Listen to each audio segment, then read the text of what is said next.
આટલું મોટો મુદ્દો મોટો કરવાની ક્યાં જરૂર છે? આ એક સામાન્ય વાત છે.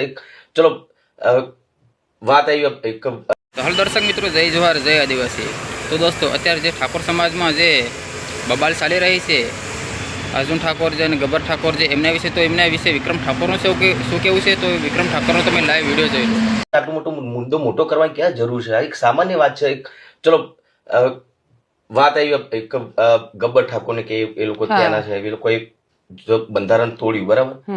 તો તમે એને એમ કહો, તમે એને સલાહ આપો, એમને તમે કહો, ચેતવણી આપો તમે કે ભાઈ બીજી વાર આવું ના થવું જોઈએ.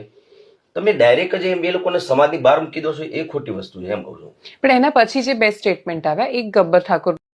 તો દર્શક મિત્રો, જે અત્યારે રાજુ કપડવાએ આમ આદમી પાર્ટીમાંથી રાજીનામું આપી દીધા છે, તો રાજીનામું આપી બાદ જો રાજુ કપડવાલનું શું કેવું છે, તો લાઈવ વિડીયો જોઈ લો તમે.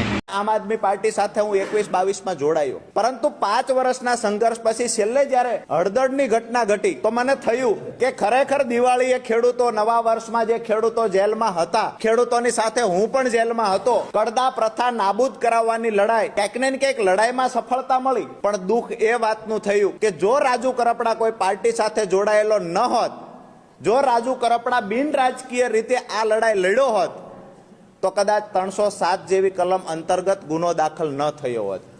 ક્યાંક ને ક્યાંક મને એવું દેખાણું કે બે પાર્ટીઓની રાજકીય લડાઈમાં અમારા ખેડૂતો ભોગ બન્યા. દુઃખ ત્યારે થયું કે જ્યારે ખેડૂતો અંદર હતા, 68 ખેડૂતો જેલમાં હતા, એનો પરિવાર ખેડૂતોની રાહ જોતો. મને ખેડૂતો જ્યારે પૂછે કે રાજુભાઈ જામીન ક્યારે મળશે, ક્યારે અહીંથી છૂટશું, જ્યારે ખેડૂત પૂછતા ત્યારે આંખમાંથી આંસુ આવી જતા. ક્યાંક ને ક્યાંક એ દુઃખ થતું હતું કે ખોટા કેસની અંદર 3 મહિનાની બદલે 3 વર્ષ રાજુ કરપડા અંદર રહેશે તો મંજૂર છે, પણ જે ખેડૂતોએ ક્યારે પોલીસ સ્ટેશન નહોતું જોયું, એ ખેડૂતોએ જેલમાં જવું પડ્યું. અને એ ખેડૂતોની પાછળ જે મહેનત કરવાની વાત હતી, એ ખેડૂતોને છોડાવવાની વાત હતી. તો જ્યારે આજે ઘણી બધી ગઈકાલથી હું જોઉં છું મીડિયા સામે આવીને સાફ સફાઈની વાતો આમ આદમી પાર્ટી દ્વારા પણ થઈ રહી છે. મારું સ્પષ્ટ રાજીનામું આપતી વખતે એક વાત હતી કે જે મોઢેથી પાંદ ચાવ્યા છે, એ મોઢે કોલસો નથી ચાવવો. જે પાર્ટીને મજબૂત બનાવવા માટે થઈ અને ક્યાંક ને ક્યાંક મેં મારા પરિવાર કરતા, બાળકો કરતા વધારે સમય આપ્યો છે પાર્ટીમાં કે આમ આદમી પાર્ટીને મજબૂત બનાવી શકાય.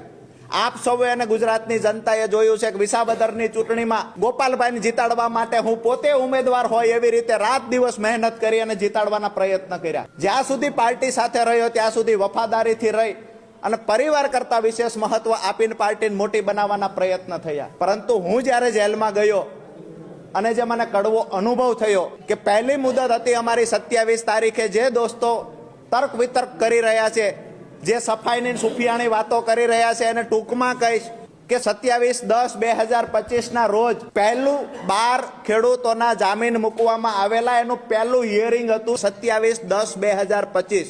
વકીલો દ્વારા, પાર્ટી દ્વારા વાતો કરવામાં આવતી કે હાઈકોર્ટના સારામાં સારા વકીલ હાજર રાખવામાં આવશે, ચિંતા ન કરતા. જેલની અંદર રહેલા ખેડૂતોને હું કહેતો હતો કે તમે આવતીકાલે છૂટી જશો, ચિંતા ના કરતા, આપણા સારામાં સારા વકીલો આવવાના છે. મને 27 તારીખે ખબર પડી કે પાર્ટી તરફથી સિંગલ વકીલ ત્યાં હાજર નથી રહ્યો. એકદમ નાના વકીલે દલીલ કરી છે અને ખેડૂતોના જામીન નામંજૂર થયા છે.